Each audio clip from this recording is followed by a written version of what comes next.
अस्सलाम वालेकुम everyone, welcome back to index solar Pakistan. Fawad, आने वाले दिनों में क्या देख रहे हैं, नेट मीटरिंग के हालात क्या होंगे? गवर्नमेंट किस तरफ लेके जाएगी? ये जो अभी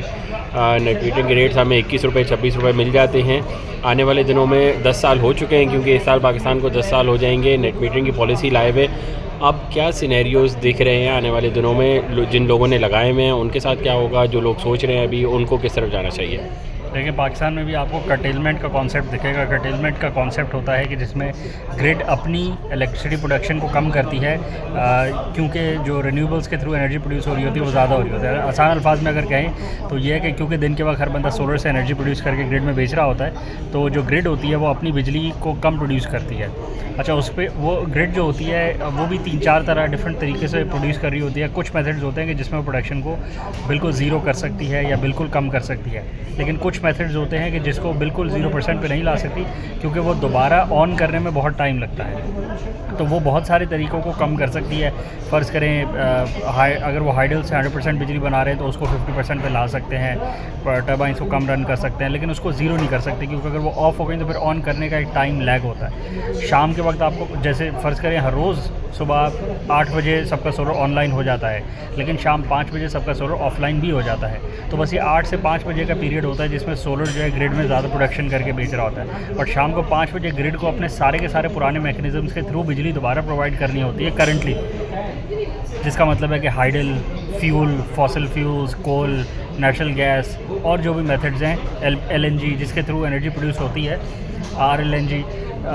उन सारे मेथड्स को दोबारा ऑनलाइन करना पड़ता है। तो पूरे दिन के लिए उसको शट डाउन, 8 घंटे उसको शट डाउन नहीं कर सकते, क्योंकि दोबारा ऑन करने में उतना टाइम लग जाएगा, तो फिर वो इतनी जल्दी स्ट्रीम नहीं जुड़ता, इंटीग्रेट नहीं होता ग्रिड के साथ। तो कर्टेलमेंट का कॉन्सेप्ट है, दुनिया भर में यही आ रहा है कि जहाँ जहाँ रिन्यूएबल्स के थ्रू एनर्जी प्रोडक्शन ज़्यादा हो रही है, वहाँ ग्रिड ये कर रही है कि अपनी एनर्जी प्रोडक्शन को कम करती है उतने टाइम के लिए कि जितने टाइम के लिए रिन्यूएबल्स के थ्रू प्रोडक्शन ज़्यादा हो रही होती है, और उससे ये फ़ायदा होता है कि ग्रिड ओवर एक्साइट नहीं होती, ग्रिड में फेलियर नहीं आता, आपका सिस्टम भी प्रोड्यूस करता रहता है, एज एन एंड यूज़र वो भी बेचता रहता है, वो शट डाउन नहीं हो जाता, वो फॉल्ट मोड पे नहीं आ जाता, और ग्रिड भी डिस्टेबलाइज नहीं होती, क्योंकि एक्सेस प्रोडक्शन की वजह से ग्रिड डिस्टेबलाइजेशन भी हो रही है। क्या यही सबसे अच्छा मेथड है, या फिर अगर यूटिलिटी स्केल पे अगर हम बैटरीज लगा लें और उससे हम जो हमें बेच भी रहा है, जैसे मैं एज अ कंज्यूमर अगर बेच भी रहा हूँ और गवर्नमेंट उसको स्टोर कर ले और शाम में उसको यूटिलाइज़ कर ले, तो इस तरह की कर्टेलमेंट उसको ना करनी पड़े, मेरे रेट्स उसको कट डाउन ना करने पड़े, क्योंकि मैं तो सस्ती बिजली बना ही रहा हूँ और मैं रोज़ बनाता हूँ और मैं एक्सेस भी बना रहा हूँ और मैं इन्वेस्टमेंट भी मैं अपनी जेब से कर रहा हूँ। बिल्कुल, ये स्टेप 2 है जो आपने कहा है, ये स्टेप 2 है। कर्टेलमेंट एक आसान हल है, कर्टेलमेंट एक शॉर्टकट है ग्रिड की तरफ से भी, कि चलो अपनी प्रोडक्शन कम कर देते हैं, लेकिन हम पूरी बंद नहीं कर सकते, तो इसलिए कुछ ना कुछ करते हैं। दूसरा ऑप्शन यही होता है कि बैटरी बैंक्स लगाएं। देखिए, हमने जो पहली बात करी कि ग्रिड अपने सारे मैकेनिज्म्स को ज़ीरो पे नहीं ला सकती, जिसका मतलब है कि पूरी प्रोडक्शन को ख़त्म नहीं कर सकती, कि हाइडल का प्लांट को बंद करके बैठ जाए, बोले इसकी ज़रूरत नहीं है, शाम 5 बजे दोबारा खोल लेंगे, वो बटन से तो ऑन नहीं होता। लेकिन अगर आप बैटरी से कंपेयर करें तो बैटरीज इंस्टेंटली पावर अप हो जाती हैं। बैटरीज़ में, क्योंकि वो इलेक्ट्रॉनिक सिस्टम है, जो आपके मैकेनिकल सिस्टम्स है, जो आपके थर्मोडायनामिक सिस्टम्स है, वो एक सेकंड में ऑन नहीं हो जाते, at the press of a button वो ऑन नहीं होते, वो स्टेप बाय स्टेप उनका एक प्रोसेस होता है जिसके थ्रू उनको आप ऑनलाइन करते हैं। बट अगर आप बैटरीज़ को कंपेयर करें तो बैटरीज इंस्टेंटली लाइव हो जाती हैं, क्योंकि वो टोटली इलेक्ट्रॉनिक आइटम है और टोटली इंटीग्रेटेड सिस्टम है, कि जिसमें कोई लैग नहीं होता, बिल्कुल मिली सेकेंड्स का लैग होता है। अगर आप कंपेयर भी करें उसको बहुत बड़ी कैपेसिटी के साथ भी, तो मिली सेकेंड्स का लैग कोई इशू नहीं करता।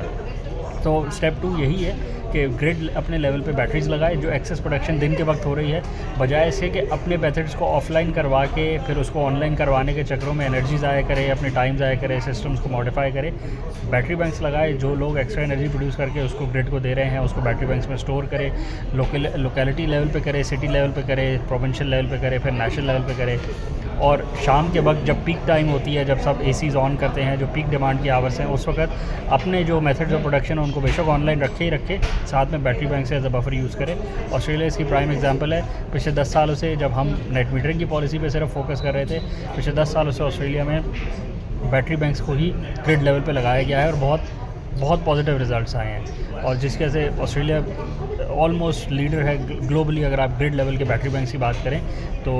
तकरीबन काफ़ी हद तक काफ़ी स्टेट्स में बहुत ज़्यादा इस तरह की बैटरी स्टोरेज बैंक्स लगे हैं, जो कि ग्रिड लेवल के लगे हैं, गीगावाट कैपेसिटी के लगे, गीगावाट आवर कैपेसिटी के लगे हुए हैं। अच्छा, ये फ़ायदा यही होता है कि ग्रिड भी डिस्टेबलाइज नहीं होती, एक्सेस प्रोडक्शन लोग करते हैं, करते रहें,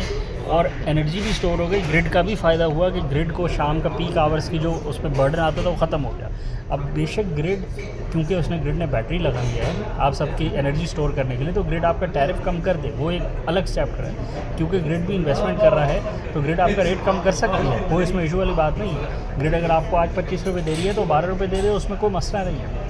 क्योंकि इन्वेस्टमेंट ग्रिड ने करी है। अगर आप एज एन एंड यूज़र चाहते हैं कि आप ग्रिड को ना बेचें सस्ती बिजली, तो आप अपनी बैटरी अपने घर पे खुद लगा लें। आप 10 किलोवाट आवर का बैंक लगाएं, आप 20 किलोवाट आवर का बैंक लगाएं, 50 का लगाएं, आप अपनी बैटरी में अपनी एनर्जी खुद स्टोर कर लेंगे तो आप 45-50 रुपये का यूनिट बचा लेंगे, जो टैक्सेस लग के आपको आता है। तो जो कोई बैटरी लगा के एनर्जी को स्टोर कर लेगा उसको कोई इंसेंटिव मिलेगा तो वो ये काम करेगा ना। तो जैसे आप अपनी बैटरी लगाते हैं तो आपको इंसेंटिव मिलता है, आप 50 रुपये का यूनिट बचा लेते हैं टैक्सेस वाला। अगर ग्रिड ये काम करके बैठेगी तो वो कर ले, और फिर वो आपका जो नेट मीटरिंग का रेट है उसको ज़रा सा कम कर ले ताकि उसको भी इंसेंटिव मिले बैटरी लगाने का।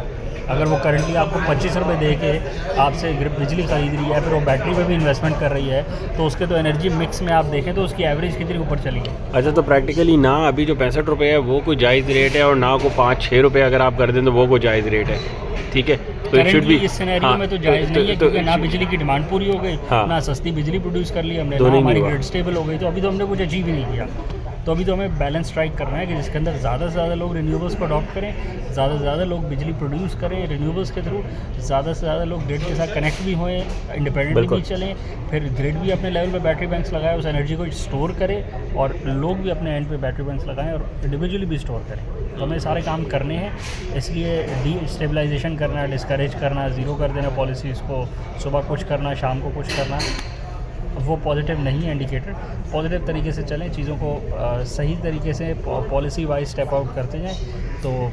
अभी भी बहुत एक जर्नी या पूरा रहता है जो अभी अचीव करने वाला है। बहुत सारे और वो सिर्फ हमने ही नहीं करना है, हम यूएस की बात कर रहे हैं। कैलिफोर्निया में ये लॉस चल रहे हैं कि हम कंटेनमेंट की तरफ और बढ़ें, और 2024 में सबसे ज़्यादा कंटेनमेंट सोलर यूज़र्स ही की हुई है कि इनकी बिजली ना खरीदी जाए या इनको रोका जाए कि आप रुको। 94% कंटेनमेंट सोलर ही की हुई है। तो ऐसे सिनेरियोज़ में सिर्फ पाकिस्तान का इशू नहीं है, ये अभी सारी दुनिया का इशू है, क्योंकि अभी पिछले कुछ सालों में ही तो सारे रिन्यूएबल्स की तरफ आए हैं, और अब वो देख रहे हैं कि अब रिन्यूएबल्स ने किया क्या हमारे साथ, क्योंकि आपने आधी रिन्यूएबल को अभी अडॉप्ट किया है। जब आप फुली रिन्यूएबल को अडॉप्ट कर चुके होंगे, आपके बैटरी बैंक्स लगे हुए होंगे, उसमें स्टोर कर रहे होंगे, तो जो अभी का मसला है ये भी सॉल्व हो जाएगा, और साथ में आपको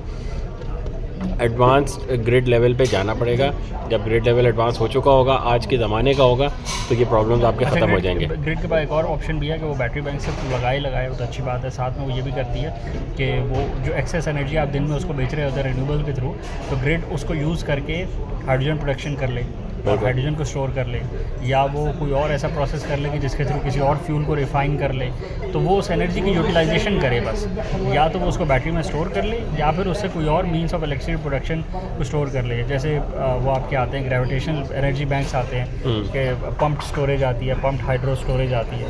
तो कोई भी ऐसा काम सबसे ज़्यादा फीजिबल अभी हाइड्रोजन पे काम हो रहा है अगर आप उस एनर्जी प्रोडक्शन में बात करें। बट नॉनदलेस आप बैटरी बैंक से स्टार्ट करें, क्योंकि वो डिप्लॉयबल आसान है, उसका रेडीमेड प्रोडक्ट है, और बाकी चीज़ें भी आप कर सकते हैं। आपको पता है सब्सक्राइब करें, ज़्यादा शेयर करें। कौन सा बताएं आपकी क्या राय है कर्टेलमेंट के बारे में।